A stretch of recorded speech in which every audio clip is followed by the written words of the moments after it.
சென்னை துறைப்பாக்கத்தில் சூட்கேஸில் இருந்து பெண்ணின் உடல் மீட்கப்பட்ட சம்பவத்தில் ஒருவர் கைது செய்யப்பட்டுள்ளார். 3 நாட்களுக்கு முன்னர் காணாமல் போன பெண் கொலை செய்யப்பட்டிருப்பது விசாரணையில் தெரியவந்துள்ளது. இதுகுறித்து நமது செய்தியாளர் ரமேஷ் அளிக்கும் தகவல்களை தற்போது பார்க்கலாம். துறைப்பாக்கத்தை அடுத்த குமரன்குடில் பகுதியில் கொலை செய்யப்பட்டதாக சொல்லக்கூடிய இடத்தில் இருக்கிறோம். கொலையாளி இந்த இடத்தில்தான் அந்த தீபா என்ற இளம்பெண்ணை கொலை செய்ததாக காவல்துறை சார்பாக முதல்கட்ட விசாரணையில் தெரிய வந்திருக்கிறது. ஒரு பொறியியல் பட்டதாரியான மணிகண்டன் இந்த வீட்டில்தான் தன்னுடைய சகோதரியுடைய இல்லத்தில் வசித்து வந்திருக்கிறார்.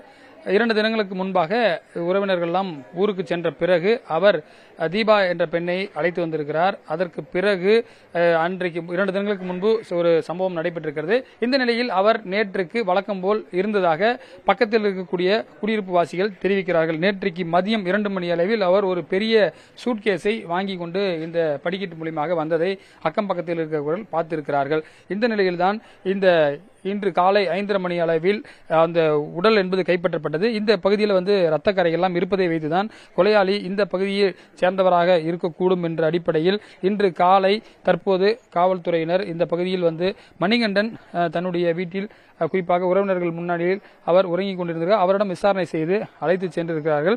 அவர் வேலை தேடி சிவகங்கை மாவட்டத்திலிருந்து இங்கே தன்னுடைய சகோதரி இல்லத்தில் வசித்து வந்திருக்கிறார். இங்கே இருக்கக்கூடிய உறவினர்கள் எல்லாம் சொல்கிறார்கள், அவர் நேற்று இரவு 10 மணி அளவில் கூட இங்கே சைக்கிளில் சென்று வந்ததை பார்த்திருக்கிறார்கள்.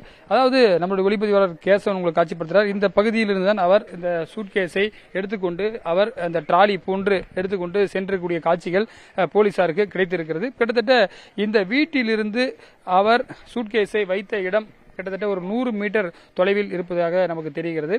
இந்த பகுதியில் இருக்கக்கூடிய சிசிடிவி காட்சிகள் எல்லாம் எடுத்து பார்க்கும்போது அவர் இந்த வழியாக தான் சென்றிருக்கிறார்.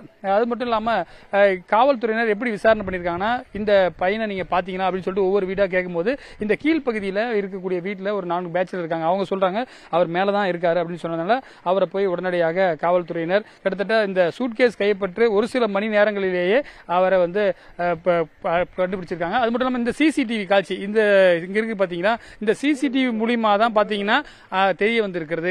அவர் சூட்கேஸ் நம்ம டிராலி மாதிரி அழைச்சிட்டு போயிருக்காரு.